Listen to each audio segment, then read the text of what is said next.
Ok, vamos lá. E hoje eu vou começar com uma entrevista com o professor da FAET UFMT, Universidade Federal do Estado de Mato Grosso, e pesquisador do NIEP FEUFMT e no Instituto de Energia e Ambiente IES da USP, da Universidade de São Paulo, o professor Danilo, com quem eu vou conversar agora, Danilo de Souza. Ele está em Portugal agora, nesse exato momento, lá já é 11h30 da manhã, e ele gentilmente, com muito carinho, mesmo em meio aos seus compromissos lá em Portugal, está parando lá os seus compromissos para nos atender aqui, para a gente bater um papo sobre um assunto muito importante, que é polêmica nos últimos dias aí, né, que a gente tem falado aqui reiteradamente todos os dias, pessoas reclamando da conta de luz alta, né, aí a empresa alega que você gastou mais nesse calor, e o professor, ele é engenheiro elétrico, né, então ele tem conhecimento, nós vamos saber se isso procede, não procede, como é que não é, vamos esmiuçar com ele aqui. Professor Danilo Souza, muito obrigado pelo carinho de nos atender, bom dia. Bom dia, Edivaldo de Sá, é um prazer estar aqui com vocês, obrigado pelo convite e bom dia a toda a sua audiência. Está atrasando um pouquinho aí, mas é a distância, né? O senhor está em Portugal aí, o senhor está a trabalho ou está de férias aí em Portugal? Não é a trabalho, Edivaldo, nós temos um grupo de pesquisa sobre eficiência de motores elétricos e é uma parceria aqui com a Universidade de Coimbra. Então, a maior parte do tempo eu estou realizando pesquisas aqui no laboratório. Que maravilha, obrigado aí pelo carinho de ter nos atendido aí nesta manhã de hoje. Professor, as pessoas têm reclamado da conta de luz nesse período de calor aí e a conta de luz vem alta. As pessoas reclamam, mas espera aí, eu tenho os mesmos equipamentos, os mesmos eletrodomésticos, que negócio que é esse? Aí a empresa responde que é aquecimento, que gasta mais nesse período. E isso procede, professor? Isso, é uma excelente pergunta e é muito importante discutir isso nesse momento, Edivaldo. Bom, aí são dois elementos que eu gostaria de separar. O custo do quilowatt-hora, que é a tarifa, isso varia muito de local para local, de diferentes países e regiões do mundo. Isso depende da fonte primária e depende também do arcabouço regulatório, das questões de subsídio, etc. Esse é um ponto ao qual depende, inclusive, dessa disputa entre a sociedade, as concessionárias e o Estado mediando isso. Eu gostaria de falar sobre essa questão do consumo, não do valor da conta, se o consumo aumenta ou não. Eu acho que é muito relevante porque nós estamos vivendo um período em que se acelera relativamente as mudanças do clima. E o estado de Mato Grosso já é um estado bastante quente, né? Então, no caso do consumo de energia elétrica, isso se verifica para os dois extremos, nas temperaturas muito quentes e também muito frias. Esses períodos fazem que o aumento do consumo de energia ele aumente de modo geral. Tá? Nos países frios aumenta o consumo de gás e nos países quentes a gente utiliza energia elétrica para refrigerar. Mas o que é interessante, Edivaldo, é que mesmo que a gente não mude o comportamento, nós consumimos mais. Imagine que nós temos um dia com uma temperatura externa aí de 25 graus, imaginando, né? E aí você utiliza o condicionador de ar durante 8 horas por dia. Você utiliza a sua geladeira também naquela mesma quantidade de tempo e abre a mesma quantidade de vezes para preparar suas refeições, né? Mesmo que você não mude os seus hábitos, quando a gente compara com um dia com a temperatura externa de 35 graus, então, por exemplo, 10 graus a mais, a sua geladeira e o seu ar-condicionado, eles vão ter que trabalhar mais para manter a temperatura ambiente.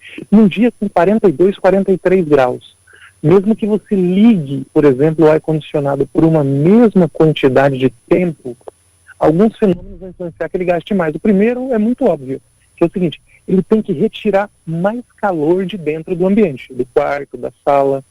Se ele tem que retirar mais calor, ele trabalha mais, equivale a dizer isso. Então, portanto, você não mudou seus hábitos, mas ele trabalha mais.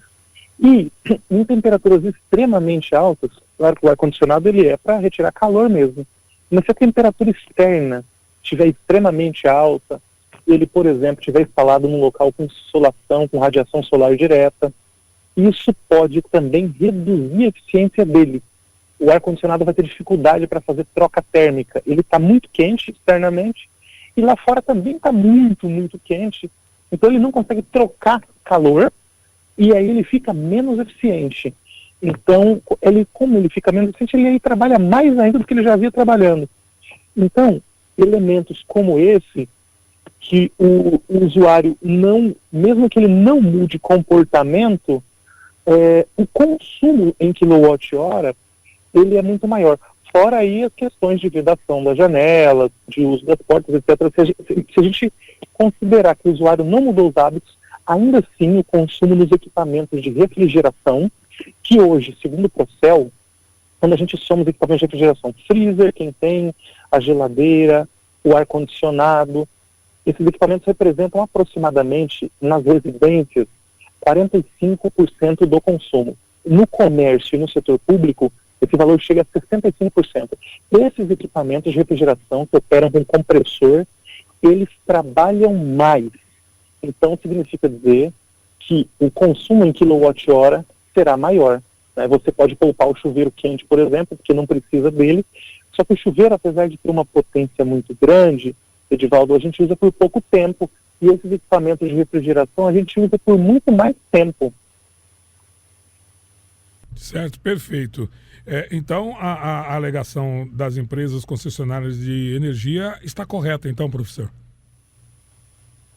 O aumento do consumo, sim, ele se verifica, é comum, o aumento do consumo. Agora, a tarifa é outra questão. Tá. Uhum. Se o consumidor considera a tarifa elevada, se nós temos uma das maiores tarifas do mundo, aí isso pode ser disputado. Isso é o arcabouço de regulação. Uhum. Né? Tem locais em que você tem uma tarifa muito mais barata que outros. Isso aí independe do consumo, né? Entendi. Agora, nesse período que aumenta o consumo, claramente. A mesma coisa acontece nos países frios, Edivaldo, com o consumo do gás. O consumo do gás, quando você tem uma frente fria, ele aumenta absurdamente nos países frios. A Europa está vivendo, inclusive, uma crise econômica em função da guerra no território da Ucrânia. E quando você olha, no caso brasileiro, a curva de carga, quer dizer, digamos assim, qual é a potência que está sendo consumida na cidade?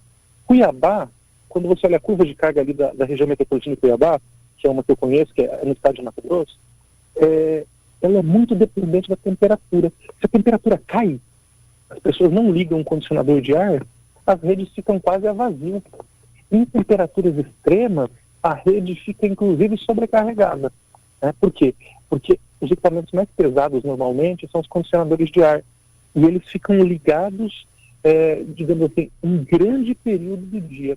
Então, sim, o consumo de energia elétrica nas regiões de extremo calor está muito ligado à temperatura, principalmente porque nós usamos eletricidade para acionar o compressor dos condicionadores de ar. Perfeito, professor Danilo Souza. Porque eu sempre falo aqui que a empresa alega que houve um aumento no consumo porque os equipamentos trabalham mais. E como o consumidor não tem como mensurar isso, não tem essa informação, ele está sempre achando que a concessionária está roubando ele, né? Está cobrando a mais do que ele gastou, que ele não gastou a mais. Então seria o caso de, por exemplo, o que é muito difícil num período de calor desse, você usar menos o ar, menos a geladeira, abrir menos tudo para poder você pagar o mesmo valor que você pagava anterior a esse período de clima quente. É isso? Esse é um problema, Edvaldo, porque realmente se você usar menos, você vai pagar menos. O problema é que vai diminuir o seu conforto, né? Uhum. O que nós temos que discutir também em outros momentos é o custo da tarifa, que não depende da concessionária. Sim. Uhum. A concessionária, ela responde ali por pouco mais de 1/3 da tarifa. Nós temos também a geração de energia, nós temos a transmissão, e aí a concessionária cobra a distribuição. É que a gente sempre paga para a concessionária. Uhum. E a gente imagina que todo o dinheiro vai para a concessionária. Não. Ela arrecada, fica com uma parte dessa verba e outra parte é repassada para os agentes de geração, de transmissão e também para o governo, porque você tem impostos estaduais e federais. Né? Discutir o custo da eletricidade, discutir para quais classes de renda nós vamos subsidiar e qual classe de renda nós não vamos subsidiar, é uma discussão muito relevante, porque, querendo ou não, nós precisamos dos condicionadores de ar. No estado de Mato Grosso, eu não sei dizer exato, mas nós temos poucos dias por ano de conforto. O que seriam dias de conforto? Seriam dias em que você não precisa de condicionamento ambiental. Você não precisa de um aquecedor. Aquecedor a gente não usa. Você não precisa de um ar-condicionado nem de um ventilador. De 365 dias, talvez ali quantos? Menos de 100 dias, né? Menos de 100 dias. O estado de São Paulo, por exemplo, é comum você ter mais de 200 dias em que você não precisa de um condicionamento ambiental. O estado de Mato Grosso já é muito quente a maior parte das regiões. Então nós vamos precisar mais disso. Nós temos que rediscutir também, socialmente, o custo da tarifa. Agora, do ponto de vista técnico, sim, o consumo deve aumentar porque os equipamentos vão trabalhar mais por esses vários argumentos discutidos aqui. E aí essa discussão do custo da tarifa ela é uma questão mais política, né? Porque envolve governo, agência reguladora, é uma questão mais política para discutir o barateamento no valor da tarifa, né?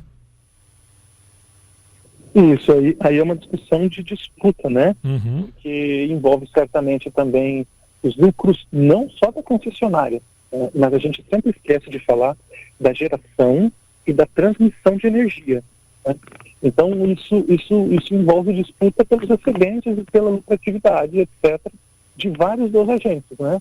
O governo também tem a sua parcela de cobrança de carga tributária, mas é claro que a gente entende também que muitos serviços precisam de carga tributária porque o governo precisa fazer estrada, precisa pagar servidor público, precisa fazer muita coisa. Então a discussão não é só, nós vamos retirar os impostos, é uma discussão mais aprofundada. E essa discussão da tarifa, ela é relevante porque ela define muitas coisas. Desde o conforto da população, em que você está trazendo essas informações para o seu ouvinte, Edivaldo, até mesmo o nível de industrialização de um estado em que você tem possibilidade de atrair indústria para gerar emprego e renda na região. Então essa é uma discussão muito relevante. Muito bem. Professor Danilo Souza, agora, além do aumento de consumo pelo aquecimento, o que mais essas mudanças climáticas aí, esse calor, pode provocar nas redes elétricas, por exemplo? Então, essa é uma excelente pergunta, Edivaldo, porque veja, o sistema brasileiro é interligado. Se não fosse isso, nós teríamos um problema. O que nós vivemos agora? Chuva excessiva na região sul, então as hidrelétricas estavam com o vertedouro aberto, jogando energia fora pelo vertedouro, porque tira muita água, certo? Certo. E no norte, que tem menos hidrelétricas, por motivos históricos e por barreiras naturais, etc., nós tivemos uma seca severa, né? E no meio do país, no centro-oeste, sudeste principalmente, o que nós vivemos agora? Rajadas de vento brutais em São Paulo, com a rede brasileira sendo mais de 99% aérea, né? Não é subterrânea, é aérea. Nós tiveram bairros em São Paulo, Edivaldo, que ficaram 9 dias sem energia elétrica. 9 dias. 9 dias. Né? Então isso aconteceu pelo quê? Pelas fortes rajadas de vento. Então, nós precisamos de fato, porque mudanças climáticas elas ocorrem há milênios. O que nós estamos vendo agora é um leve agravamento das mudanças climáticas. Então nós precisamos de um sistema mais robusto, né? Nós precisamos implementar e avançar com a discussão da integração das fontes renováveis na rede, com as demais fontes que nós temos, né? Porque as fontes renováveis você não controla, o sol, o vento, você não controla. Precisamos de redes elétricas mais resilientes também. Vamos discutir se nós vamos enterrar as nossas redes elétricas, um sistema de proteção mais eficiente e mais, Edivaldo. As coisas caminham para ser mais dependentes de eletricidade. Por exemplo, nas cozinhas antes nós precisávamos fogão a gás. Já temos hoje fogão elétrico em muitas residências, o air fry, aquela forma de fritar com ar quente. Panela elétrica. Sanduicheira, que a gente esquentava o pão no gás, panela elétrica. Nós estamos caminhando fora a mobilidade. Os veículos, muitos dos veículos, há uma tendência para parte dos veículos serem elétricos. No caso brasileiro, existe já os biocombustíveis que exercem menos, digamos assim, pressão no sistema climático. Mas há uma tendência mundial que a mobilidade caminha para a eletrificação. Então nós vamos precisar de mais redes elétricas, mais robustas e mais confiáveis, né? Esse é um dos elementos que nós vamos trabalhar nos próximos anos.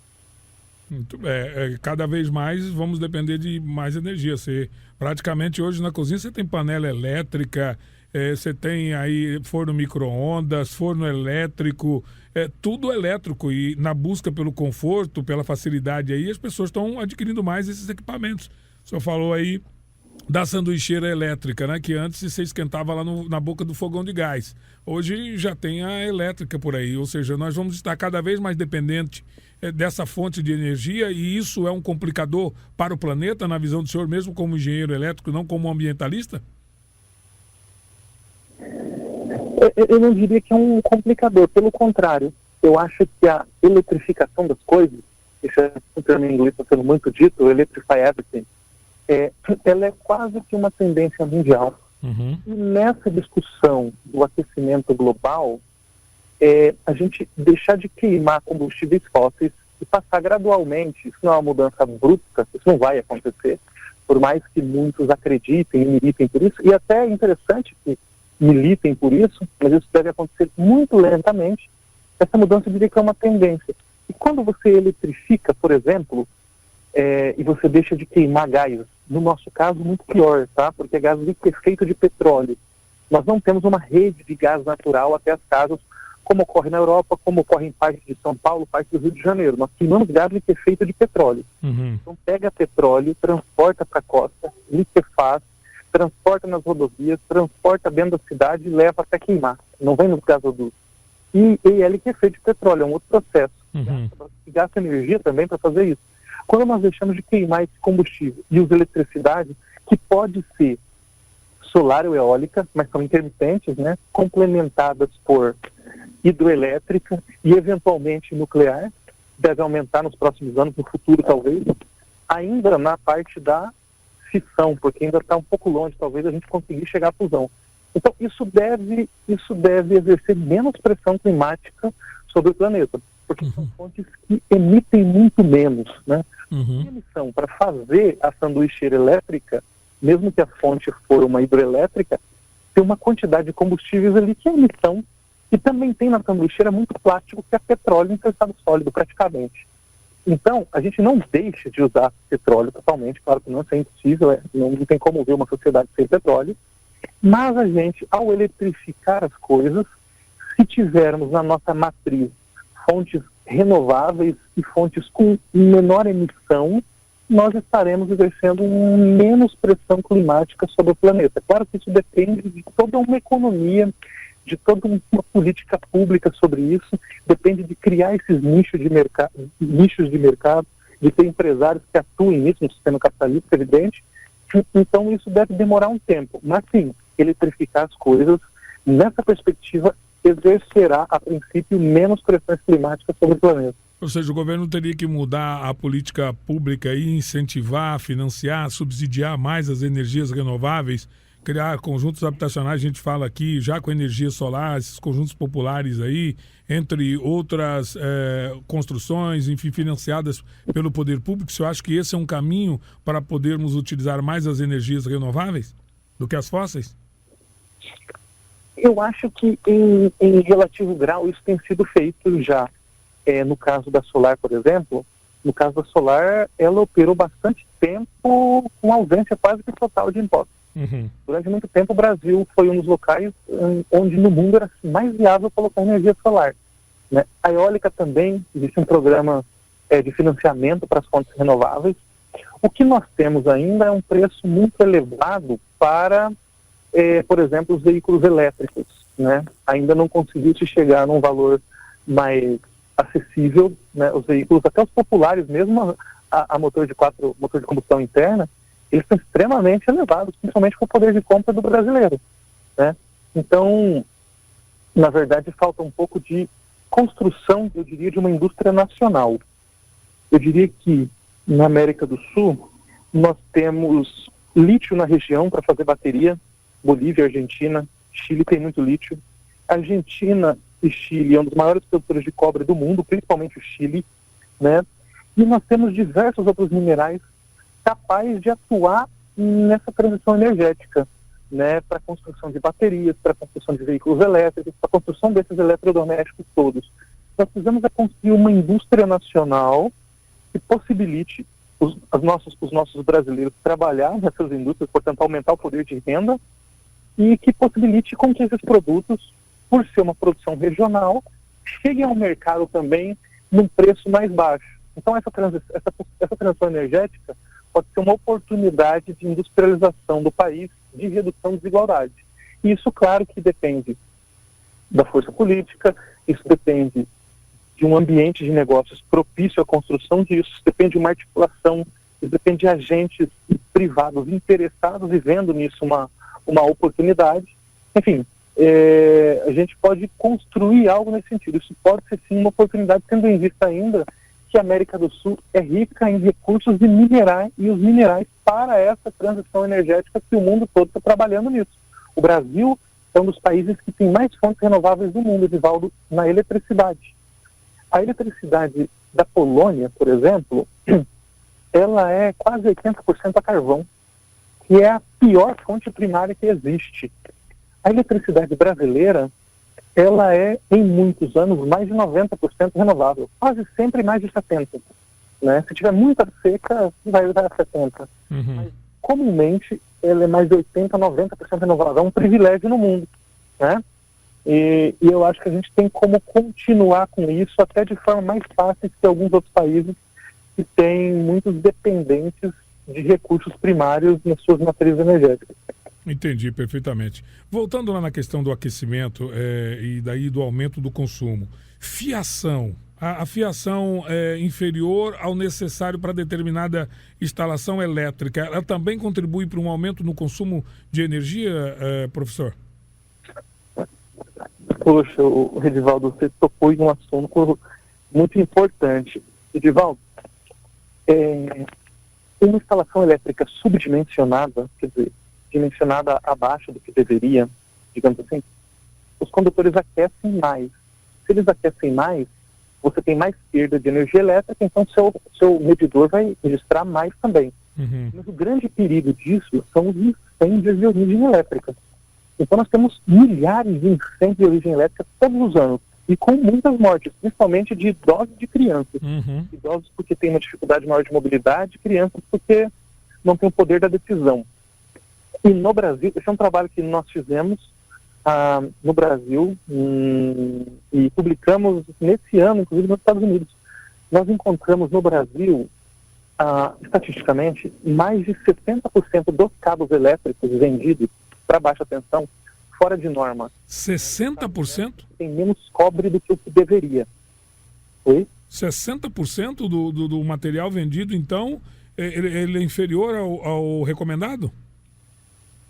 Exatamente. Nós publicamos isso. Existem duas associações que trabalham isso. A Qualifil, que é a Associação Brasileira de Qualidade dos Produtos Elétricos, principalmente dedicada a fios e cabos, tem brigado muito com isso. Tem fabricantes de cabos elétricos têm sido fechados pelo PROCON, pelo Inmetro, que cada estado tem o seu. Mato Grosso tem tido um trabalho excelente com o Dr. Bento Bezerra, tem feito um trabalho... Aliás, seria muito interessante você entrevistá-lo sobre isso, sobre a qualidade dos fios e cabos no Mato Grosso, sobre a qualidade dos combustíveis, das bebidas. Essa é uma outra pauta, mas é muito relevante, porque foi em Mato Grosso que nós encontramos um dos piores cabos elétricos do país. Era um cabo de 6 milímetros quadrados, vendido como 6, que era, na verdade, de 1,5. Não era nem de 4, nem de 2,5, era de 1,5. Então nós temos uma indústria, em muitos casos, criminosas, que são empresas que abrem e fecham muito rápido, tá? Que vendem cabos elétricos totalmente subdimensionados, que além de fazer com que uma residência tenha maior perda de energia, eu diria que isso até é o de menos, porque coloca em risco os moradores daquela edificação, seja um comércio, seja o setor público, seja uma residência. Indústria tem menos problema com isso, porque a indústria tem um controle de qualidade. A indústria tem um setor de compras, tem um controle de qualidade. O problema é a loja de materiais elétricos da esquina, que não controla isso. E quando o usuário vai comprar, ele quer o mais barato, né? E essas empresas abrem e fecham muito rapidamente, conseguem o selo do Inmetro, porque fazem algumas amostras de qualidade, enviam para teste essas amostras e depois produzem produtos péssimos. Você tocou nesse assunto e eu não resisti, porque a gente tem trabalhado nisso. Esse é um problema grave e eu acho que valeria a pena um outro programa para a gente discutir isso, convidar outras pessoas, porque realmente isso me preocupa. Não, eu gostaria sim do telefone do Bezerra, vamos conversar com ele, é um assunto importante, né, para informar a população, para ela já saber quando ela for comprar os fios, ter essa noção, né, e procurar um de melhor qualidade para evitar acidentes, incêndios e evitar também um aumento no consumo, porque as pessoas acabam procurando para comprar o fio mais barato, e eu acho que é aí que está o perigo, né, professor? Exatamente. E olha, a empresa que produz material de produto, a empresa, o fabricante que produz de baixa qualidade, ele está economizando o pobre. Então, não é uma competição séria. Porque é claro que ele tem como fazer um produto muito mais barato. Então, isso realmente, é como você disse, coloca a vida das pessoas em risco. Muitos acidentes, o mesmo citou aí, às vezes um incêndio numa casa, num apartamento, né, enfim, acaba culminando com a morte das pessoas. E aí, o que é recomendável nessa questão? O que é importante as pessoas que estão construindo, que vão reformar a casa, observar na hora de adquirir os fios? Tem também a questão técnica, quem é o eletricista que vai fazer esse trabalho, porque ele também precisa saber disso, conhecer isso e poder informar o consumidor de que determinado material ele pode comprometer a sua integridade física e vai também provocar o consumo, né, professor? Sim. Olha, a primeira coisa é a instalação ter sido projetada por um profissional habilitado e capacitado, né? Então, a instalação elétrica ela tem que ser projetada. Você tem que ter um projeto da instalação elétrica. Alguém tem que pensar, olha, nesse quarto será ligado um condicionador de ar de tantos mil BTUs. Ou nessa padaria será ligado aqui um forno de tanto. Essa fritadeira, ela tem, sei lá, 4.000 watts, 6.000 watts, e ela precisa desse cabo, dessa conexão, e nós vamos fazer todo o cálculo para fazer a correta ligação desse equipamento. Então, precisa ser projetado. Esse é o primeiro passo. O segundo passo é uma execução de qualidade, por um profissional que tenha o ferramental e a qualificação, capacitação e qualificação teórica e prática para estar executando essa instalação elétrica. E depois, a qualidade desses materiais. Então, por exemplo, no caso dos cabos elétricos, que é uma das coisas mais sensíveis, né, eu diria que consultar o site da Qualifil. A Qualifil é uma associação que trabalha muito sério com isso há mais de 30 anos, que é www.qualifil.org.br, e ver se a marca disponível está no site da Qualifil. Significa que, se ela tiver, provavelmente ela é boa, porque a Qualifil é uma associação que fiscaliza, né, essas marcas. Se ela não tiver, não quer dizer que é ruim, mas ela está com certeza boa. Esse é um dos indicadores. Eu acho que o Bento poderá explicar melhor sobre a questão do Inmetro. E voltando para a instalação elétrica, depois de projetada, executada com materiais de qualidade, o terceiro ponto, também tem que ter uma manutenção de qualidade, porque ela pode ter problemas. Então, anualmente, pelo menos, fazer uma inspeção visual na instalação e verificar se tem pontos, por exemplo, de mau contato, que pode provocar um aquecimento. Então, você tem que ver se os disjuntores estão ok, se os DRs e os DPS, que são equipamentos que ficam dentro do quadro de distribuição, se estão operativos, fazer reaperto nos terminais da instalação, principalmente do quadro. No caso das residências, é uma manutenção periódica simples e rápida necessária para um bom ciclo de vida da instalação elétrica. Isso tudo aí também pode fazer aumentar o consumo de energia elétrica? Com certeza, uma instalação subdimensionada, ela aquece mais e a instalação subdimensionada terá mais perdas.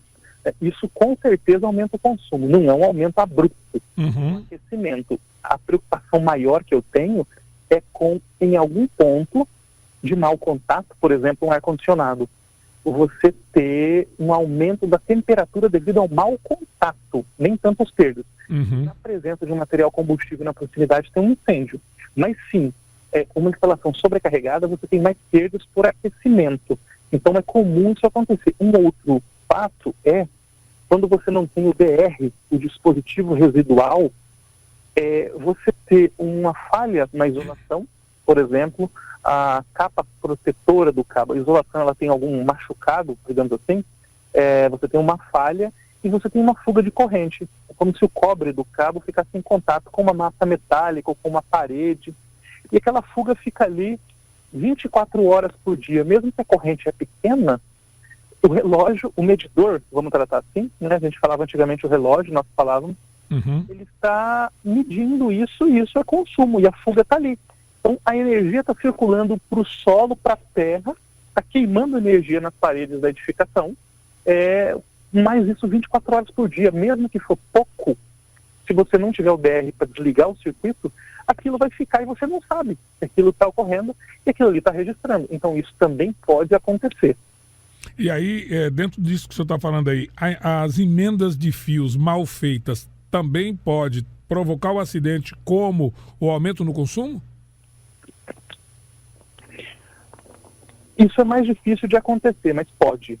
Conexão, uma derivação, né, em que você faz uma emenda de um cabo com outro, por exemplo, se não for feita adequadamente, pode entrar umidade, pode aumentar a resistência de contato e ter um aquecimento e pegar fogo. A umidade pode fazer com que o contato apresente falha, né? Então, sim, um serviço de instalação elétrica mal feita pode ter vários problemas, inclusive possibilitar um consumo que não está relacionado com a carga, um consumo maior, seja pelo sobreaquecimento dos cabos, seja por alguma fuga de corrente em um local de isolação ruim, que pode ser, como você disse, Edivaldo, uma emenda.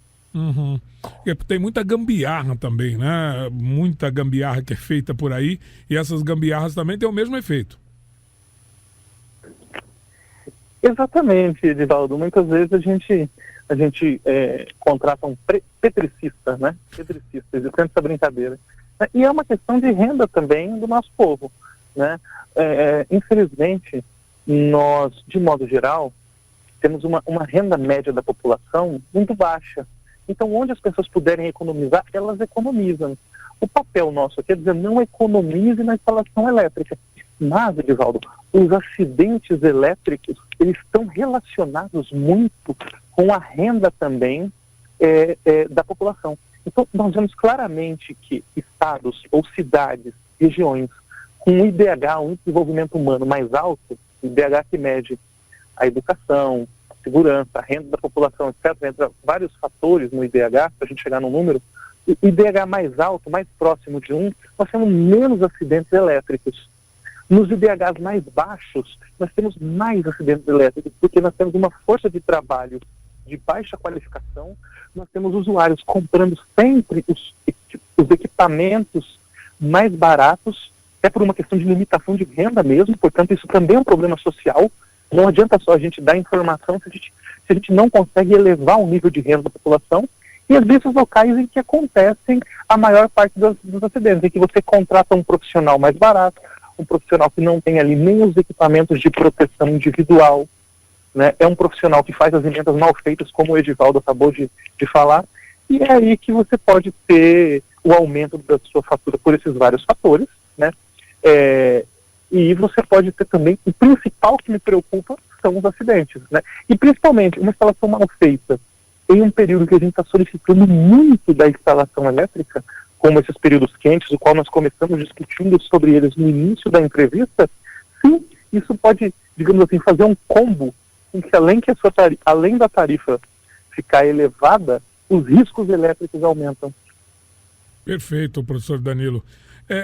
Ainda em relação a essa questão da parte elétrica, o chuveiro de qualidade ou de qualidade inferior, mais barato, chuveiro elétrico, também, além de provocar o risco de um incêndio na instalação elétrica, também vai fazer aumentar o consumo. O chuveiro, ele já é um equipamento muito simples, Edivaldo. Um chuveiro elétrico, aliás, chuveiro elétrico é uma invenção brasileira, tá? Na maior parte do mundo, nos períodos frios, se aquece água com gás, ou, em alguns casos, utiliza bomba de calor, né? Bomba de calor que é com eletricidade, mas de uma forma diferente. Chuveiro elétrico, basicamente, dois fios ligados a uma resistência que essa resistência aquece, queima eletricidade ali, aquece, e a água troca calor. Então a água ganha temperatura e fica mais agradável para o seu corpo, que está ali a 36 graus. Né? O chuveiro ele é muito simples. Então, é um equipamento que é mais difícil de você ganhar muito dele. Não é igual cabo, que você compra milhares de quilômetros de cabo. Numa residência você gasta algumas centenas de metros de cabo, normalmente mais de uma centena, tá? O chuveiro já é bastante simples e nós temos produtos bons com custos não elevados. Claro que quando você quer um chuveiro eletrônico, quando você quer um chuveiro com display de temperatura, isso tem tecnologia embarcada, eletrônica, tem um custo maior, evidente. Mas tem chuveiros em que basicamente ele tem uma isolação muito boa e o que ocorre ali é que ele tem uma resistência barata e ela é feita para trocar com o tempo. Aí eu diria que é bom tomar cuidado com esses chuveiros, por exemplo, na hora de ligar. Esses chuveiros que você tem as 3 temperaturas, lá o verão, o inverno, né? Que você tem um TAP, você só pode mudar aquilo com ele desligado. As pessoas mudam com ele ligado, isso é um risco, né? Mas é possível, o chuveiro, ele tem pouco material. É possível um chuveiro ser barato e ter qualidade, sim, eu diria.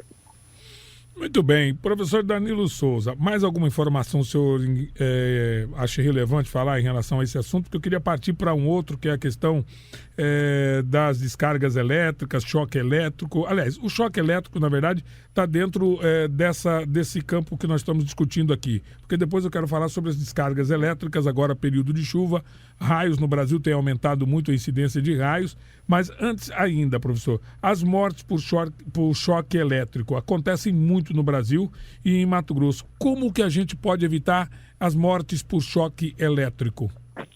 Eu, por exemplo, desculpa eu interromper ao início da linha de raciocínio do senhor, eu não mexo em parte elétrica na minha casa, eu sempre chamo um eletricista, nada, eu não troco nem uma lâmpada, eu não me meto nem em trocar interruptor, eu sempre chamo um eletricista, medo já do choque, né, ou de qualquer coisa, eu tenho essa precaução comigo. Muito bom, Edivaldo, muito bom, porque realmente para fazer uma intervenção na instalação elétrica tem que tomar alguns cuidados. Muitas vezes tem que usar uma luva, tem que ter um equipamento com uma boa isolação, tem que fazer o seccionamento do circuito por meio do quadro de distribuição, onde ficam alocados os disjuntores. Então, sobre o tema choque elétrico, essa é uma pauta muito interessante, porque nós temos um número muito elevado de acidentes no Brasil pela população que temos. Então, nós temos uma população grande, mas quando a gente olha o número de acidentes por 100 mil habitantes, podemos tratar de taxa de acidentes, ela é extremamente elevada. Então, nós observamos que muitas coisas faltam para melhorar isso. E uma delas, nós temos um documento chamado Raio-X das Instalações Elétricas Brasileiras, onde nós publicamos em 2007 esse documento, que é um overview estatístico da qualidade das instalações. E, estatisticamente, nós temos que 79%, ou pelo menos tínhamos na amostragem realizada em 2016, publicada em 2017, que 76% das instalações elétricas residenciais não tinham o DR, que é o dispositivo residual. Esse dispositivo ele é obrigatório, ele já é citado na norma de instalações elétricas dos anos 90, né? Ele é obrigatório. E ele foi reforçado a obrigatoriedade em 2004, na norma de 2004, que ano que vem vai fazer 20 anos, né? Vai entrar em consulta pública agora a nova norma, nós trabalhamos na atualização dela, foi um trabalho árduo aí de muitos anos. Uhum. E a maior parte das residências ainda não tem. Os novos prédios, a maioria tem, é verdade. Mas nós temos uma quantidade imensa de residências que não tem o dispositivo diferencial residual, que não é um dispositivo caro dentro do preço da instalação elétrica e é insignificante dentro do preço da edificação. E quando a gente fala de perda de vida, aí sim a gente não dá preço, né? Uma vida não se dá preço. Então, esse dispositivo, ele observa se existem fugas de corrente na instalação. Uma fuga pode ser devido a uma isolação mal feita, devido a uma emenda mal feita, como nós dissemos, devido ao envelhecimento natural dos cabos ou das instalações.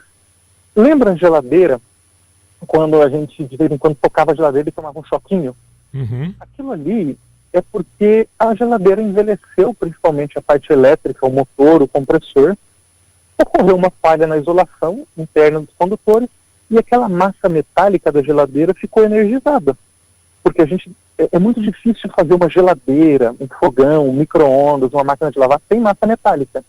Um computador você faz de plástico, né? Uma geladeira você vai usar isopor, mármore, plástico, fica mais difícil, você tem que usar metal. E o metal é condutor de eletricidade. Se houver uma falha, ela fica energizada. E na instalação sem DR, o DR não vai desligar, porque não tem o DR. Então fica lá pronto para você tocar na geladeira e ser submetido a um choque elétrico. Tocar nesses outros equipamentos com massa metálica e ser submetido a um choque elétrico.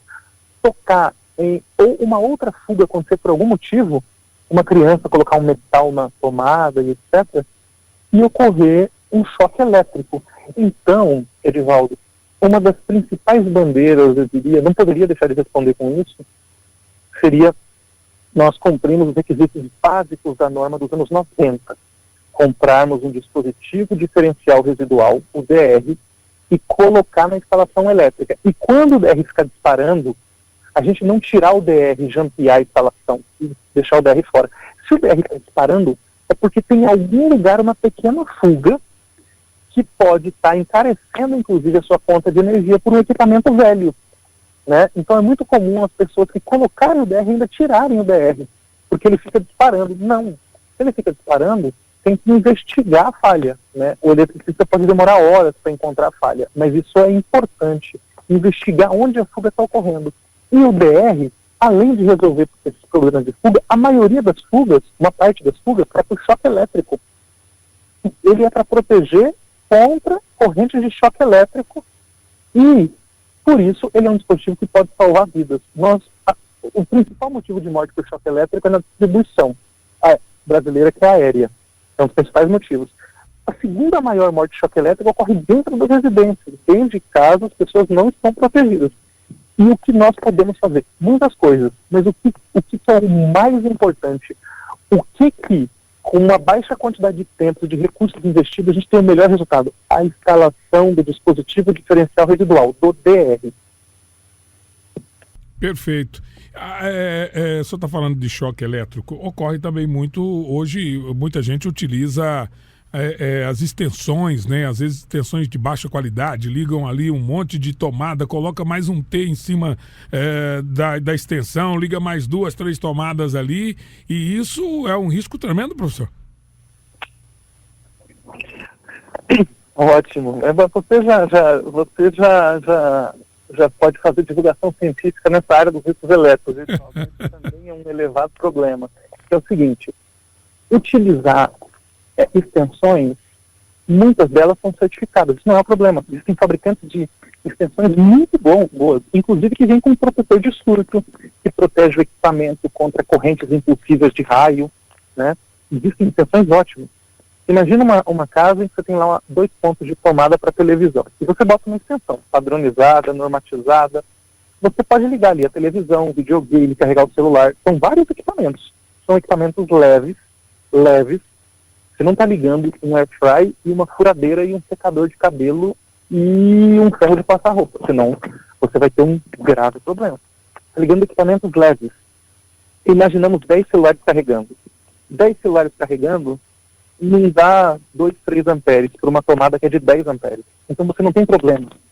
Ter uma extensão com 10 celulares, esse não é o problema, né? Desde que essa extensão seja correta, né? Seja padronizada, normatizada, ela tenha condutor de proteção, aquele terceiro pino, para se você for usar um equipamento classe 1, que precisa do terra, esse equipamento ele tem a sua massa metálica ali ligada à terra e, portanto, tem um grau de segurança maior. O problema são com as extensões irregulares, aquelas que não obedecem norma, que utilizam material de baixa qualidade. E o T, não existe um T regular. Aquele equipamento Benjamin, que nós chamamos o T, aquele é completamente regular. Aquilo deve ser extinto. E o pior, Edivaldo, são aqueles adaptadores, muito comum para tomadas de 20 amperes. Então, são alguns equipamentos que têm uma tomada de 20 amperes porque solicitam uma corrente mais alta da rede elétrica. Por exemplo, o air fry, por exemplo, o secador de cabelo, né? Por exemplo, o micro-ondas. E aí o indivíduo compra um adaptador para aquela tomada de 20 amperes, que é de 4,8 milímetros, entrar numa tomada de 10 amperes de 4 milímetros. Esse adaptador é criminoso. Isso aí, não existe esse adaptador regular. Esse adaptador provoca um sobreaquecimento e que provavelmente, com o tempo, ele vai derreter ou vai provocar um incêndio na casa ao derreter. Então, aí é só coisa ruim que pode acontecer com adaptador ou com teto. Já extensões, não. Nós temos boas extensões que têm uma função muito interessante. Por exemplo, para ligar equipamentos eletrônicos. Então, diria que tomar muito cuidado com adaptadores e com T's. Extensões, se elas forem normatizadas, ok, não tem problema. Perfeito. O senhor falou aí sobre o terceiro pino. Eu já vi muitos eletricistas, eles cortam aquele terceiro pino, às vezes a pessoa não tem a tomada atualizada, é a tomada antiga, eles vão lá e corta com alicate aquele terceiro pino. Isso é correto, professor? Não, de maneira alguma, né? O equipamento funciona normal, a maioria deles, sem o terceiro pino, porque aquele terceiro pino, ele tem duas funções. Uma é para equipamentos eletrônicos que possam ter ruídos internos, nós chamamos de ruído de modo comum. E esse terceiro pino, ele é para esse ruído escoar para fora do equipamento, ok? Para não ter problema o equipamento. Mas a maioria dos equipamentos, aquele terceiro pino, ele é para proteção da própria pessoa. Né? É como eu disse, os equipamentos que nós chamamos de classe 1, os equipamentos que possuem massa metálica. A geladeira possui, fogão possui, equipamentos elétricos que possuem massa metálica, micro-ondas possui, a máquina de lavar possui. Esses equipamentos, eles são elétricos, então pode ter alguma falha na isolação no ciclo de vida dele. E a massa metálica dele pode ficar energizada, porque ele tem ali o pezinho que está isolado do chão, então ele pode ficar energizado, pronto para você ser submetido a um choque elétrico. Quando tem o condutor de proteção, ao ocorrer a falha, essa falha circulará pela massa metálica e pelo condutor de proteção. E no quadro, o DR ou o disjuntor, dependendo do caso, ele vai disparar e vai proteger a pessoa, né? Então, lembra, antigamente, quando a gente tinha tomada de 2 pinos, vinha um cabinho verde enrolado no equipamento. Aquele cabinho verde era para ser ligado na proteção. Só que ninguém ligava. E essa é uma das causas de vir a tomada de 3 pinos. Porque você já tem o cabo com 3 pinos e você já tem também o plug com os 3 pinos e a tomada com os 3 pinos. Por quê? Porque se ocorrer qualquer falha, já está conectado o aterramento. Essa tomada de 3 pinos existe em todos os lugares do mundo, só o padrão que é um pouco diferente em cada local, né? Tirar o terceiro pino é algo que não deve ser realizado, e em caso de anormalidade, ou seja, em caso de envelhecimento do equipamento, de falha na isolação, o terceiro pino ele opera como segurança, ele não deve ser tirado. Se ele for tirado, ele pode no futuro colocar o usuário em risco. Então, certo é não tirar o terceiro pino, manter ele e trocar a tomada, então, no caso, o interruptor lá. Exatamente. Além de não tirar, a tomada tem que estar adequada à conexão, minimizar o uso de adaptadores de toda forma, e internamente na tomada também tem que ter o condutor de proteção, interligado em um sistema de aterramento. Esse é o correto. Uma estação elétrica tem que ser projetada e executada contendo condutores de proteção e sistema de aterramento. Então, é não tirar o terceiro pino, é ter uma tomada adequada e ter um sistema de aterramento instalado na edificação. É tudo isso. Maravilha. E o senhor está falando aí de envelhecimento de equipamento. Você falou da geladeira antiga, que depois de um certo tempo ela acaba se energizando a parte de lata e provoca o choque. Os equipamentos, no modo geral, os eletrodomésticos, eles têm um tempo de vida útil. A partir de quanto tempo é recomendável trocar ou o forno de micro-ondas, ou o forno elétrico, enfim, a geladeira, etc.? Olha, Edivaldo, todo equipamento ele tem um ciclo de vida, né? Alguns equipamentos têm um ciclo de vida maior, outros equipamentos têm um ciclo de vida menor, tá? Então, veja, o ciclo de vida do equipamento depende de uma série de coisas, né? Antigamente nós tínhamos até a discussão da obsolescência programada, né? Isso está superado já, mas era quando tinha um equipamento programado para estragar. Essa discussão já está superada, mas os equipamentos não deixam de ter. Isso depende muito, Edivaldo.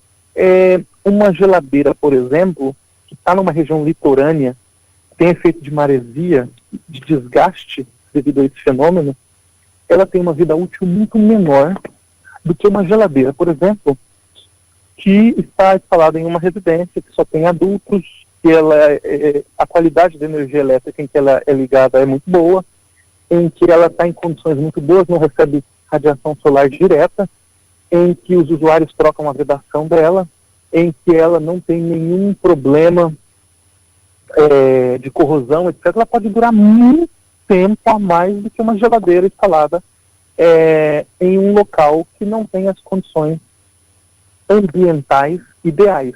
Então, eu não conseguiria te dizer, por exemplo, uma data de validade para cada equipamento. Não, isso não tem. Uhum. Isso vai depender do usuário, das condições ambientais do uso do equipamento de modo geral, contando que os equipamentos, eles estão todos ok, evidente. Então, não dá para a gente estabelecer um período de vida. É claro que o equipamento elétrico, conforme o tempo passa, a possibilidade dele apresentar falha é muito maior. Os eletrônicos, mais ainda. Os eletrônicos, eles têm internamente capacitores, que são equipamentos a óleo. E esses equipamentos têm uma vida útil muito menor. Então, os equipamentos de hoje, por terem eletrônica embarcada, na geladeira, por exemplo, ela tem muita eletrônica, de hoje, ela vai durar menos tempo do que uma geladeira de 30 anos atrás, que basicamente era um motor elétrico só, não tinha mais nada. Então, devido à eletrônica embarcada, os equipamentos também duram menos, porque os equipamentos apresentam mais falha, eles têm mais possibilidades de falha, né? Mas não é possível dizer exatamente a vida útil do equipamento, eu não arriscaria falar isso. Perfeito, professor Danilo Souza.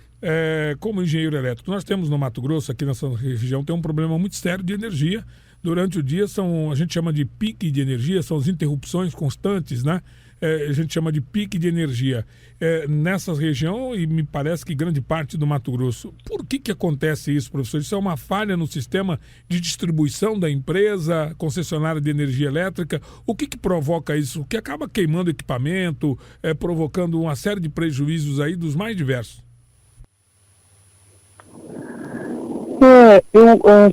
As concessionárias, elas são fiscalizadas pela Agência Nacional de Energia Elétrica, pela quantidade de interrupções que elas possuem e pelo tempo das interrupções, além de outras grandezas. Então, quando uma concessionária tem muita interrupção, ela é penalizada por isso, pela agência reguladora. Existem interrupções que também fogem do controle da concessionária. Por exemplo, a nossa rede aérea, você pode ter o choque de um carro na rede aérea, você pode ter um outro tipo de problema na rede aérea, por exemplo, num vento, você tem uma telha que bate na rede. Você pode ter próprios problemas da concessionária de energia elétrica na manutenção dessa rede. Então, isso pode acontecer. Nos períodos de chuva, esses problemas podem se agravar, porque no período de chuva você tem mais possibilidades de sinistro na rede elétrica, como a própria pista escorregadia, como ventos, como raios que estão muito ligados ao regime de chuva. Isso pode desligar a rede elétrica. Então, uma rede elétrica, ela está sujeita a isso, cada vez menos. As redes elétricas brasileiras, ao decorrer do tempo, elas têm melhorado a sua resiliência, né? Isso não quer dizer que não tenha falha nenhuma. Quer dizer que a gente tem que brigar para ter cada vez menos falhas na rede elétrica. Mas elas estão sim sujeitas a falha e é direito do consumidor, ao ter um equipamento queimado, entrar com um pedido de ressarcimento. E a concessionária deve avaliar se faz esse ressarcimento ou não. Porque o consumidor deve ter também um dispositivo de proteção de surto na sua residência, deve ter um sistema de aterramento. O consumidor, ele deve ter uma série de dispositivos de proteção interna. Muitas vezes não tem. E os equipamentos podem queimar porque os consumidores também não têm. As concessionárias têm que manter uma rede elétrica disponível e ter proteções de surtos na sua rede elétrica para evitar ou reduzir os surtos de origem atmosférica ou de chaveamento de manobra que nós fizemos, que a rede precisa ser chaveada, ligar e desligar um circuito. E isso vai reduzir a queima do equipamento. E também a concessionária deve trabalhar, sim, para manter a rede o mais disponível possível. Os mecanismos de cobrança da sociedade estão cada vez mais eficientes. Nós temos redes sociais e nós temos programas como o seu aqui, Edivaldo, que levam informação à população. Então eu acho que isso tende a melhorar. Eu acho que no passado nós tínhamos DEC, ou seja, frequência de interrupção do fornecimento de energia elétrica e duração da interrupção de fornecimento de energia elétrica muito maior do que o que nós temos hoje. É que hoje nós temos mais meios de comunicação para comunicarmos sobre isso, seja para avisar com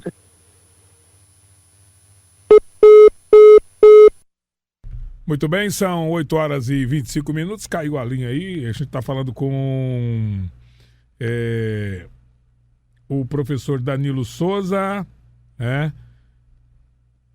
Deixa eu falar com ele aqui pelo WhatsApp, ele está em Portugal, né? Professor Danilo Souza, ele é professor, pesquisador da UFMT, da USP, do IEE, do FIE, da FAET, ou seja, tem muito conhecimento, ele é engenheiro elétrico, é professor do curso de engenharia elétrica da UFMT, está fazendo uma pesquisa lá em Portugal e ele gentilmente está nos atendendo aqui. Ontem a gente até... Deixa eu desligar aqui, muito bem, pera lá. Só um pouquinho aqui.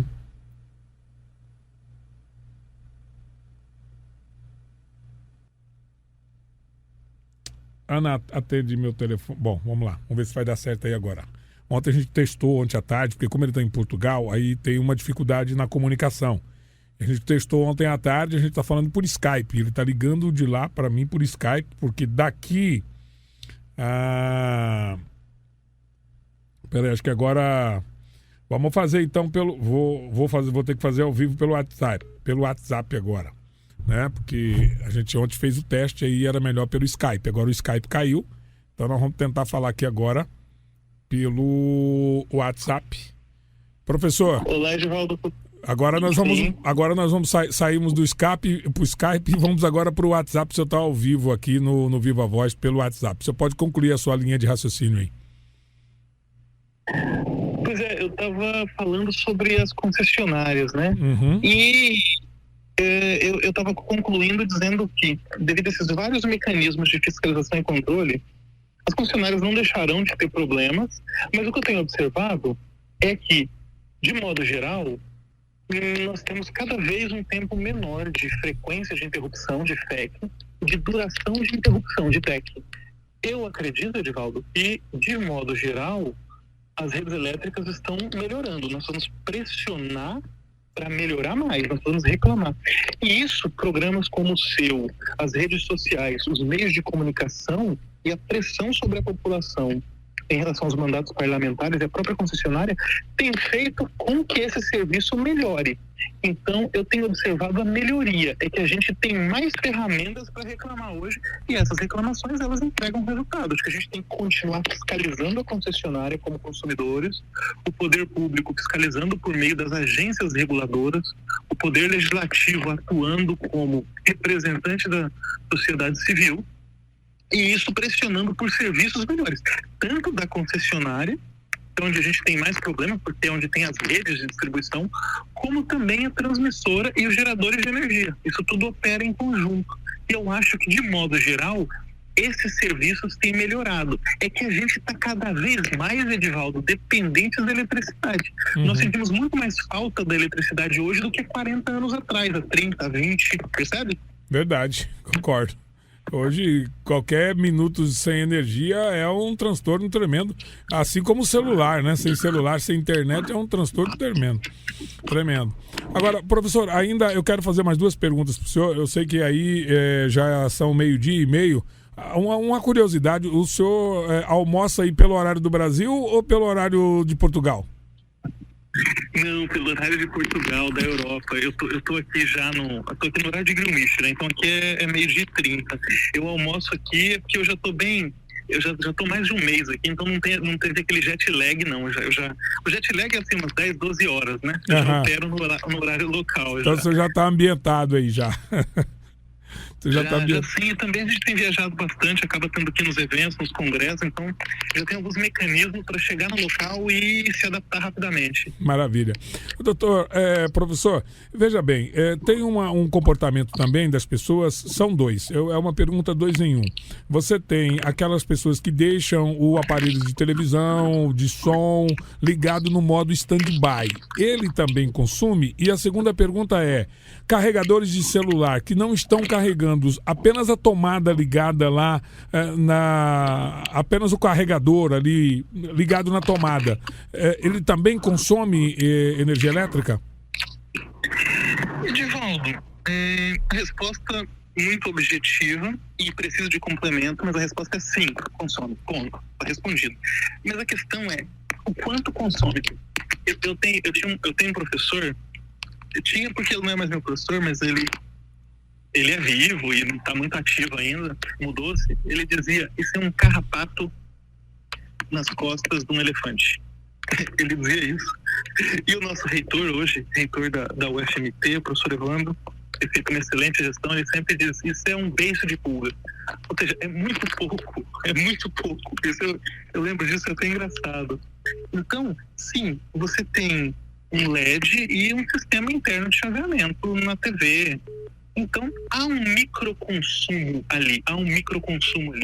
Mas, Edivaldo, eu diria que, vamos dizer, atenção, a gente gasta. Preocupação, a gente gasta, né? Você não consegue ter atenção para tudo. Você escolhe algumas coisas na vida para ter atenção.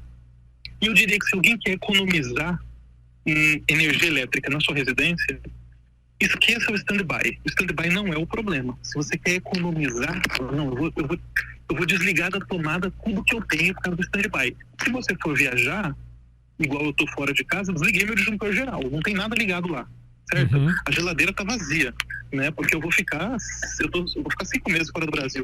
Então, claro, né? Agora, no dia a dia, eu jamais tiraria a minha TV da tomada para economizar energia, né? Certo. Se eu estivesse tendo muita queima de equipamentos por raio, eu instalaria um DPS, etc., e eventualmente numa chuva muito intensa poderia tirar, mas não para economizar energia. Para economizar energia, você trabalha de outras formas, né? Você melhora a vedação das portas, das janelas, você utiliza um equipamento condicionador de ar mais eficiente, um inverter, você instala o equipamento num local em que o compressor não receba insolação direta.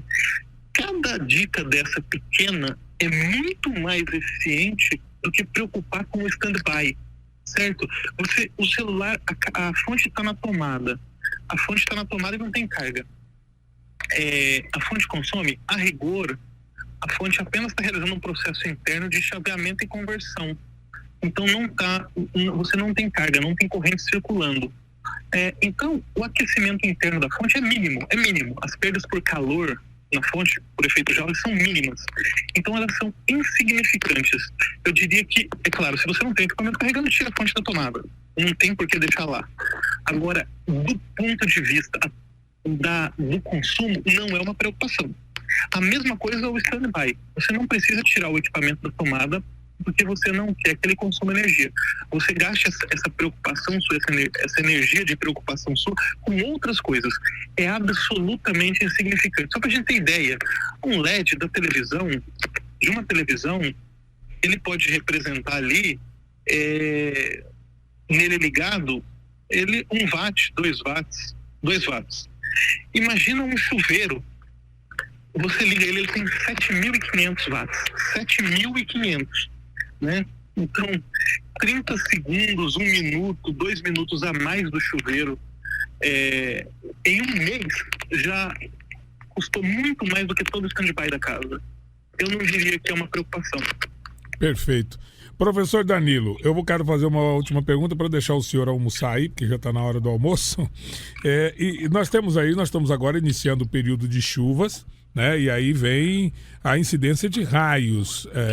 E os raios, professor, além de causar danos aos prédios e casas, eles também queimam equipamentos e podem matar pessoas. Como prevenir dessa incidência de descarga elétrica aí, chamada descarga elétrica, que popularmente é conhecida como raio, né? Isso. Olha, o Brasil é o país do mundo que mais tem raios. No mundo. Por quê? Tem regiões que tem muito raio. Só que o Brasil, por ser grande e por estar numa área tropical, quando você soma todos os raios em todo o território brasileiro, em um ano ele é o país campeão. Tá?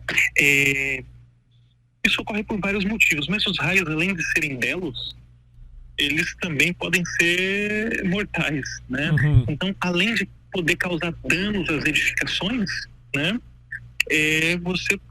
Nós temos aí por ano algo em torno de 50 ou 70 mortes no Brasil por raios. São pessoas que estão em áreas externas e que recebem a descarga direta, ou são pessoas que recebem descargas induzidas, por exemplo, por estar tocando em equipamentos conectados à tomada no momento em que um raio atinge a rede elétrica. Você pode até dizer, é muito azar ou muita coincidência, mas isso pode acontecer e tem acontecido.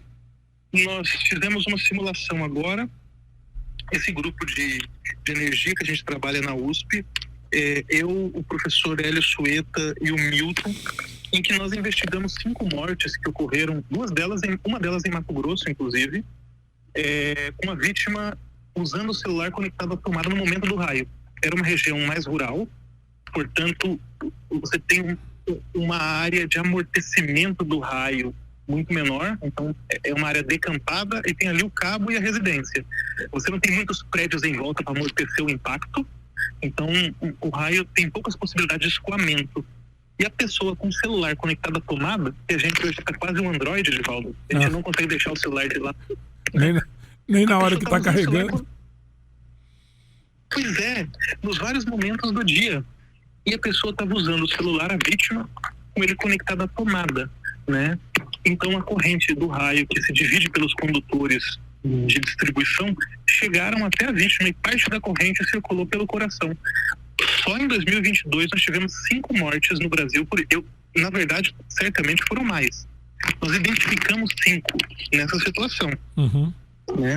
Então, os raios, eles além de provocarem danos às edificações que não têm a devida proteção, portanto, primeira dica, contratar um engenheiro eletricista para um comércio, uma indústria, fazer uma proteção de descargas atmosféricas externa. A outra dica é interna. Você tem hoje vários equipamentos chamados, principalmente, os protetores de surto, que protegem contra queimas de equipamentos, porque o raio, seja direto numa linha elétrica ou próximo dela, não pode ser direto, ele provoca uma tensão nessa linha muito elevada e muitas vezes rompe a rigidez elétrica do equipamento e queima o equipamento. Então é um prejuízo. Imagina queimar o seu computador, né? Você perde muitas das suas informações. Claro, deve ter uma nuvem as informações, mas é um dano grande. E se você tiver protetores de surto instalados, você ameniza esse problema, junto com o sistema de aterramento. Uhum. Né? E nos períodos de chuva, procurar não ficar em áreas expostas, Edivaldo. Eu tinha um vídeo que me assustou esses dias, que eram as pessoas no topo de uma montanha, com o cabelo todo arrepiado, e estavam achando muito bonito aquilo ali. Porque é interessante, né? Mas, Edivaldo, o cabelo arrepiado é um sinal de que o campo elétrico ali está muito intenso e de que provavelmente terá um raio naquela região. É o cabelo arrepiado, né? Porque o campo elétrico ficou muito intenso naquele indivíduo. Eu não tenho como ver isso no meu caso, porque eu sou careca. Certo. Mas quem tem cabelo pode... que aconteceu uma situação dessa, né? Você, na verdade, não é bonito, saia dali imediatamente. E recentemente, tem 2 meses, Edivaldo, uma pessoa morreu no Rio de Janeiro nessa situação. Então, os raios no Brasil ocorrem em muita quantidade, eles são mortais.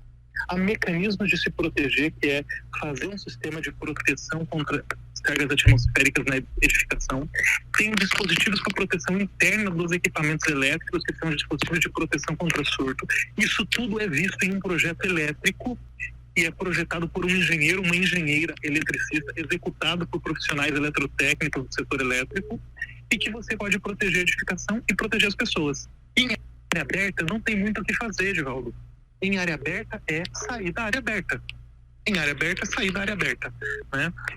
Por exemplo, em locais em que você tem uma renda muito alta, por exemplo, campos de golfe, existem sensores de descargas atmosféricas. quando está se formando um campo elétrico muito intenso na região, né? A gente viu isso também na construção de alguns estádios da Copa no passado. Você consegue dizer, olha, provavelmente vão começar a ter raios. Então você para uma obra ao ar livre. Uma pessoa que está numa área externa, ela tem tempo de ir para a área interna. Então nós já temos mecanismos que avisem as pessoas da área externa, está se formando uma tempestade, vá para a área interna. E a pessoa, quando vê uma nuvem carregada, aliás, Edivaldo, o termo "a coisa tá preta" veio daí, né? Esse é um livro muito antigo, As Ilíadas, em que assim, ó, as nuvens, uma nuvem muito escura está se formando, que pode ter uma tempestade, pode ter raio, a coisa tá preta, o céu tá preto, então cuidado, se proteja. Então, eu diria que sempre que você vê um fenômeno, uma tempestade se formando, pode ser até romântico, né? Um banho de chuva, etc., mas tem muito isso. Agora, professor, então, se o cidadão, a pessoa está numa área aberta, no meio da rua, no meio de um campo de futebol, do pasto, ele deve procurar que tipo de abrigo? Debaixo de uma árvore? Para onde que ele vai para poder evitar, se o tempo está trovejando muito e percebe-se que está tendo muita descarga elétrica, qual que é a recomendação? Embaixo de uma árvore é um dos piores locais. Mas boa pergunta. Boa pergunta, você me dá essa deixa. Procurar uma edificação protegida contra as descargas atmosféricas. Então, se a pessoa está na praia, sai da praia, vai para o shopping ao redor, aquele quiosquezinho com chapéu de palha em cima, ele não é uma boa proteção. Sai dali, vai para uma área protegida, vai para uma edificação, para uma lanchonete que esteja ali próximo.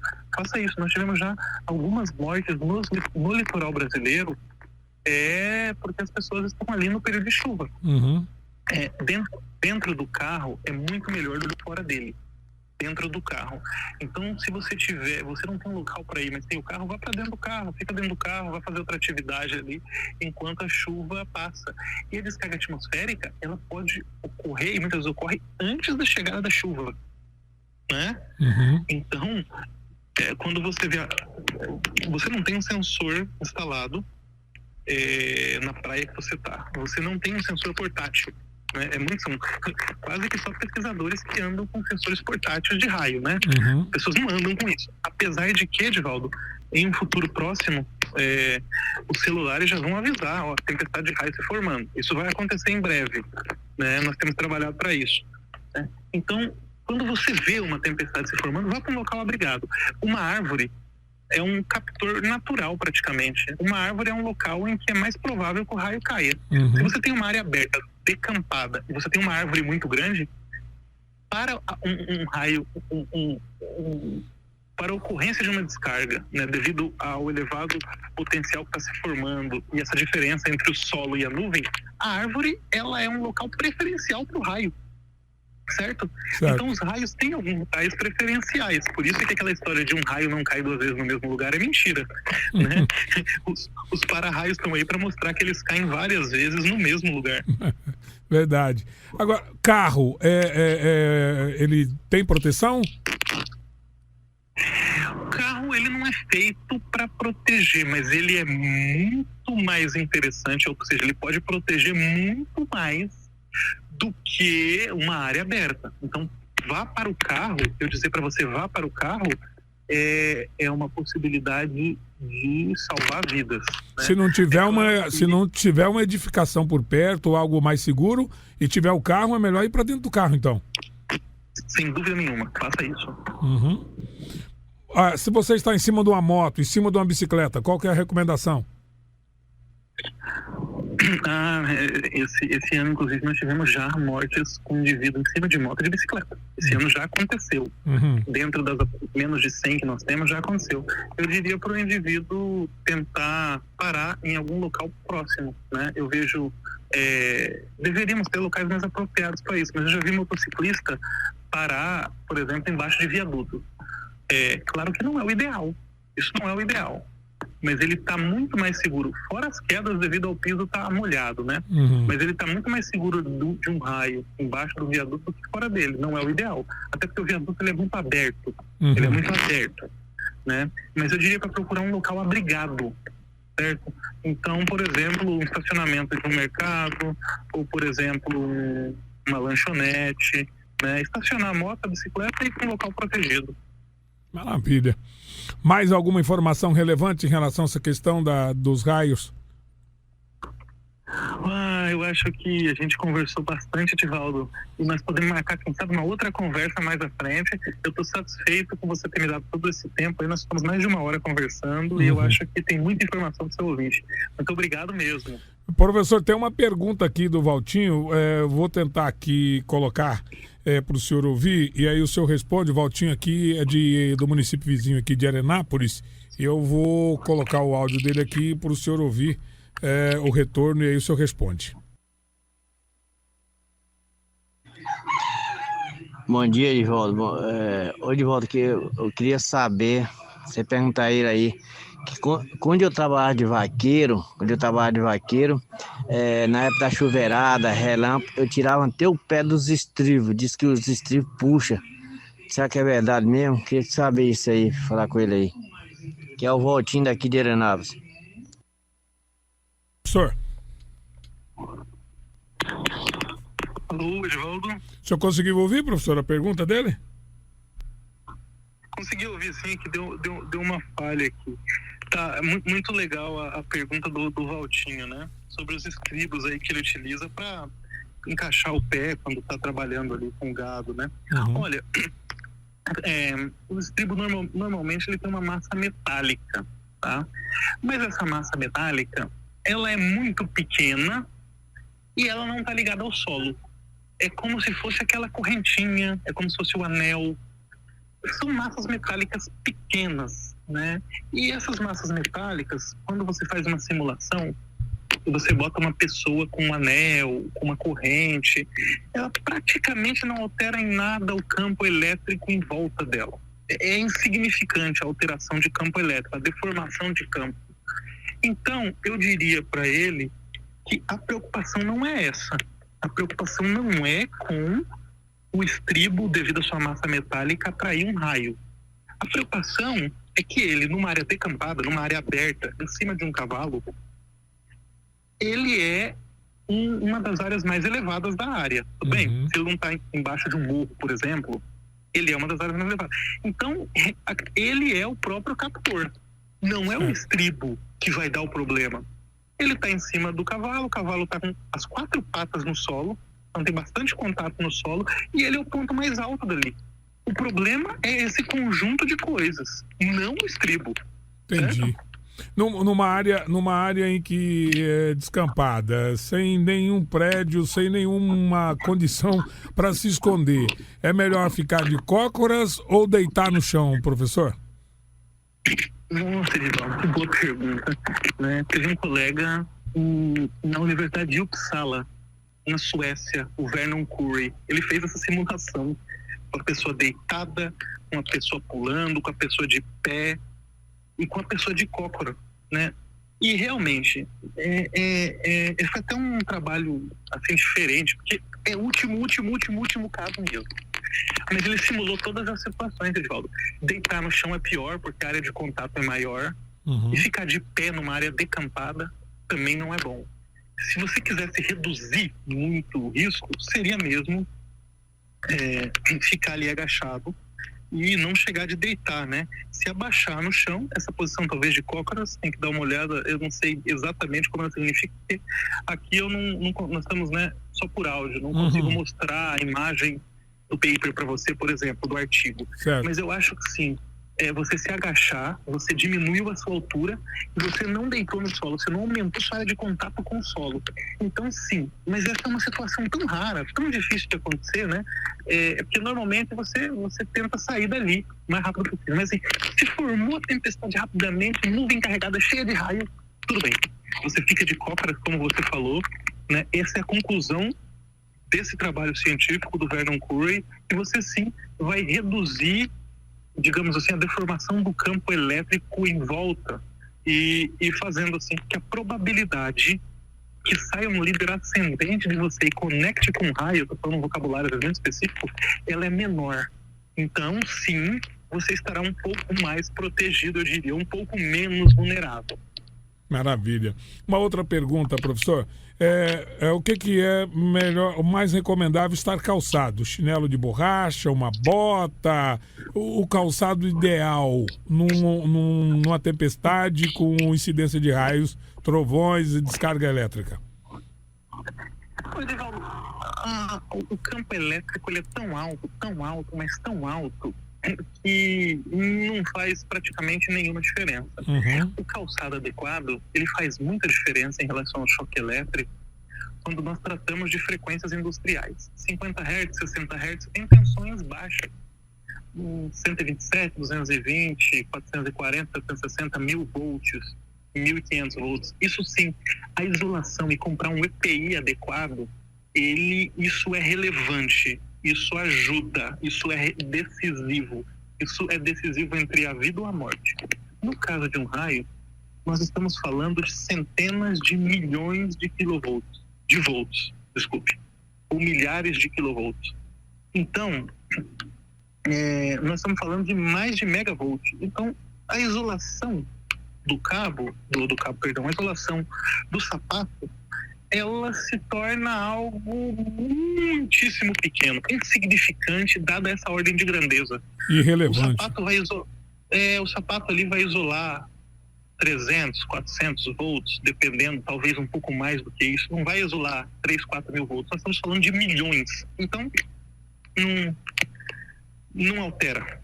Já no choque elétrico, o sapato aí já tem influência. Totalmente. Nos banheiros, um dos produtos equipamentos que mais provocam choque é o secador de cabelo. As pessoas utilizam secador de cabelo com o corpo molhado e descalço. É um combo.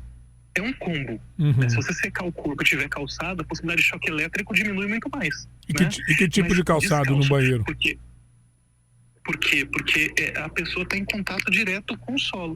E numa tensão de 127 ou 220, um chinelinho havaiano é decisivo, Edivaldo. Entendi. Perfeitamente. Tem uma pergunta aqui do Ednilson Chaves, de Arenápolis. Vamos ouvir ele também. Oi, Edivaldo Sá. Pergunta para esse senhor aí se esse sensor de corrente elétrica é acessível para a gente. Se a gente encontra ele no mercado para comprar ou como que é. Porque como a gente mora na roça, né? E o povo é engraçado, né? Quando começa uma chuva, né? Eu sempre procuro sair da chuva. Os caras falam, você é medroso demais, você é meio bundão. Né? Mas eu tenho medo de raio pra caramba. Porque eu já levei uma vez uma corrente elétrica de um raio no colégio agrícola, lá embaixo, quando nós trabalhava. Todo mundo conversando abobrinha, caiu e era o final de rede. E deu aquele choque que passou, todo mundo ficou com as pernas duras. Uns nem no lugar levantou. Levou mais de 20 minutos para levantar. Aquele dia nós nascemos de novo. Né? Só pagou aquela faísca de fogo no meio de nós. Graças a Deus ninguém morreu. Uns ficou mudo, outros ficou com as pernas duras. Então eu sou meio cagão nesse lado aí. Pergunta para ele se esse sensor aí é acessível para algumas pessoas, para a gente adquirir e comprar. Professor. Edivaldo, que excelente pergunta. Edivaldo, teve um orientando meu, Giovanni Ronchi. Nós fizemos um projeto básico de instalação de 2 sensores na Arena Pantanal, que era para avisar, a Arena Pantanal estádio aí de Cuiabá, Mato Grosso, para avisar, está formando tempestade, nós devemos parar o jogo. Isso já acontece em alguns países e alguns estádios, né? Não é a regra, é a exceção, mas já existe casos. E já existe casos de jogos que foram parados por isso. Como também existe casos de mortes em jogos, por efeito dos raios. E esse sensor, nós fizemos esse trabalho já tem uns 5 anos, Edivaldo. A instalação desses sensores, 2 sensores no caso, redundante, para o estádio, para a obra do estádio, não era nada. Para a instalação elétrica do estádio, não era nada. Os 2 sensores, em uma ordem de valor à época instalado, ficavam um pouco mais de 100 mil reais. Só que veja, isso para uma pessoa comprar o sensor, instalar na fazenda, pode ser um valor elevado. Então depende da fazenda, etc. Então não sei dizer se é caro ou se é barato. E esses preços mudam muito. Existem alguns sensores portáteis, que se chama SAT, Sensor de Alerta de Tempestade Elétrica. sensor de alerta de tempestade elétrica. E já tem fabricantes que estão vendendo isso no território brasileiro. E tem até alguns casos de nacionalização de tecnologia, estão tentando produzir isso. Isso está mudando muito, Edivaldo. Eu não arriscaria cravar um preço aqui de um portátil ou de um físico instalado. Teria que pesquisar mais. E eu estou no campo da academia, do ensino, da pesquisa, da divulgação científica. Certo. No caso do comércio, eu não tenho informações mais elevadas sobre isso. Maravilha. Professor Danilo Souza, eu quero agradecer o senhor pelo carinho aí, já 1h30 de entrevista, um pouco mais, né, já. Eu quero agradecer pelos relevantes esclarecimentos, pelas informações importantes que o senhor prestou para a gente aqui nessa manhã. Eu espero contar com o senhor em outras oportunidades para a gente falar sobre diversos assuntos importantes, que o nosso objetivo aqui é informar a população, né, é levar até ela informação para que ela possa adotar aí os melhores comportamentos e procedimentos para evitar consumir mais energia, gastar mais, enfim, ter problemas aí de choque elétrico, prejuízo e tudo mais. Obrigado, forte abraço, bom trabalho pro senhor aí, boa pesquisa, fique com Deus. Amém, muito obrigado, um grande abraço, Edivaldo, um grande abraço ao seu ouvinte, obrigado pelas contribuições, estamos à disposição. De olho na cidade, com Edivaldo.